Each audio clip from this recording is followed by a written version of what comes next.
okay, obedi family meeting. In LC not here. Yes. Chu moro.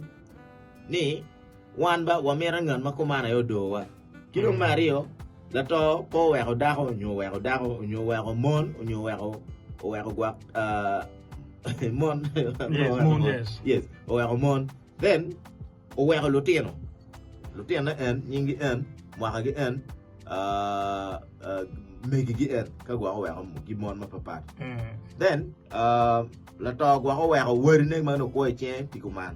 La talk wako properties mo kene mo wako tikuman kuman kiriye weng pin. Then LC stamping. Then kachaka yone dano weng merango.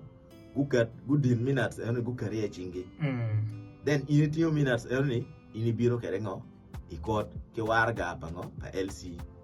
Then ki LC mini introduction letter. Me introducing any anba ngata any matika lego kote aki adula.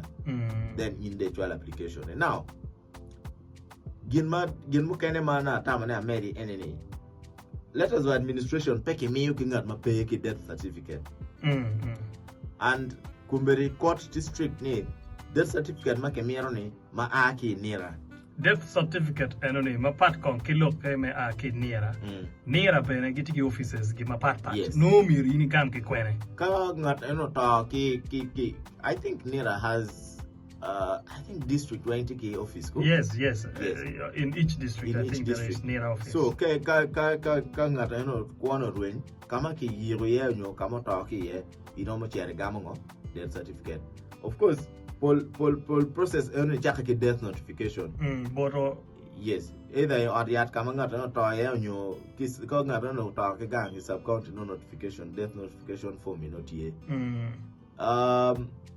Gin manira mero bene enini ngat mano ki yer chalo family member me following up documents enni no mero be tie me following up death certificate so enni be no mero no now kadong ini no how do you prove to nera ni ini following like a death certificate ni minutes mika chaka no tie okay nira mero be minutes mika chaka mano ki declare ni ngat en wa mero ningo o kwanyo lu ko jimi pala to rather death certificate enni now kadong ini no documents no way inde chere chwalo lenga ni court chwalo petition ni court we court mi ni to er mi dor jimi pala to mi konyo ngo pokone kin dan ma miero gunongo jimi enoni now ka ini petitioning chiek bena wani ni mire advertising apo pa high court ki gene ki magistrate ki can any high court na mere certificate of no objection the magistrate court permitted letters of no objection. Yeah, permitted letters of no objection. Now, kalong ini petitioning. Oh yes. We don't baleo. So no mere no letters of administration with a will annexed. Okay. No kitiyuke will. No kita will poko kere jeme ege tiyuke ban ngat mano bokwano do ngo. Lupoko kita ki poko kere jeme kita tikere will. Any don kichimo. How about situation ma go ngatimo forging will ho.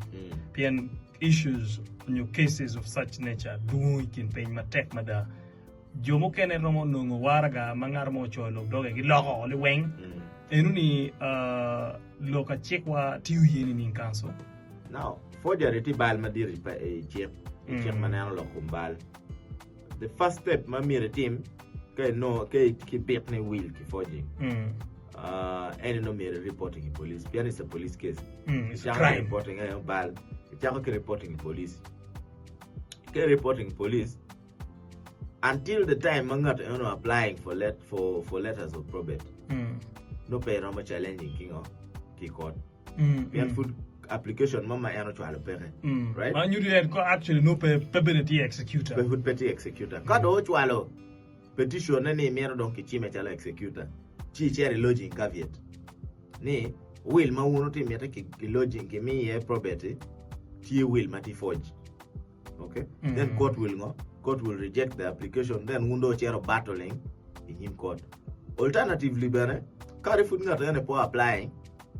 Yine romo chere filing a civil suit. Iko ngata for forgery, for fraud actually, and fraud no mere proving.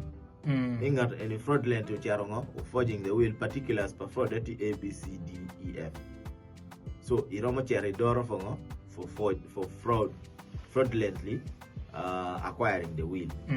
Then but ginagi forging better than no will make forging no even nane totally jomamaro of course engaging in practice only no ngarma mero benefited property even na will kicho but ngarma te execute don't think no properties maduong. Yes and yet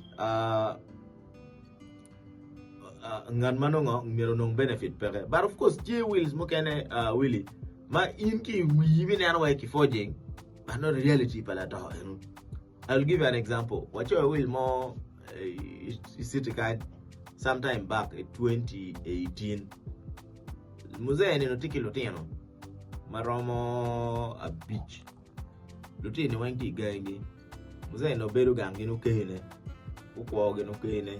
Most of the time dong. Ano lutina pe ganga even a single day like kanene. Ukene ni chero bon muzee ni on a daily basis. Kati chero teach. Karo ganga muzee. Katika dugugi teach karo muzee ko chamu. Unyogwa ka mero kwanmo on a daily basis for 3 years.